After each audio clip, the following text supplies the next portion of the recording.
Hello friends नमस्कार मु हरीश स्वागत करुच्ची आपको Harish Odia TV YouTube channel आउ एक नुआ भिडियो तो फ्रेंड्स वर्तमान समय देखो +2 बोर्ड एग्जाम को लेकिन बड़ अपडेट तो वर्तमान समय परीक्षा चली रिजल्ट केवे प्रकाश पाइब ए नहीं अपडेट दि जाए तो चलते जाना कि परीक्षा सर केते दिन भितर रिजल्ट बाहर तो ये एक अपडेट रही तो अपडेट कौन रही वीडियो ही जनइबी सो वीडियो को बिना स्किप कर समस्त शेष जाए देखा सहित वीडियो गोटे लाइक करूँ जब चैनल को नुआ कर चैनल को सब्सक्राइब करने और पाखर बेल आइकन रे क्लिक करने आगे लाटेस्ट अपडेट पाइबा तेबे कहुई कि आसंता एप्रिल 2 रु आरंभ हो जुक्त 2 खाता देखा प्रथम पर्यायर 13 तारिख पर्यंत और द्वितीय पर्यायर 15 रु 26 तारिख मध्य खाता देखा चलो तेबे मूल्यांकन 10 दिन पूर्व परीक्षा खाता को कोडिंग करा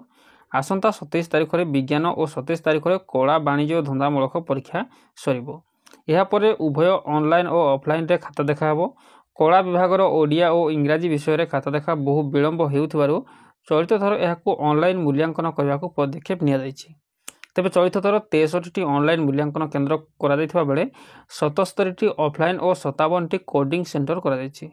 तेज मूल्यांकन केन्द्र को होता दूरता को दृष्टि रखी प्रति जिले में मूल्यांकन केन्द्र खोल देवगढ़ परी जिले में प्रथम थर पर मूल्यांकन केन्द्र खोल पूर्वर कॉलेज गुड़िक प्रैक्टिकल मार्क मैनुअल भाव देउथिले चलित वर्ष कॉलेज माने यहाको ऑनलाइन रे दाखल करथिबारु अतिरिक्त समय अपचय हेबो नाही परीक्षा सरिबार 45 दिन मध्य परीक्षाफल प्रकाश करने को परिषद लक्ष्य रखी चलित थर मोट 1276टी परीक्षा केन्द्र में उभय रेगुलार और एक्स रेगुलार वर्गर प्राय 3,93,000 पिला परीक्षा देइछंती।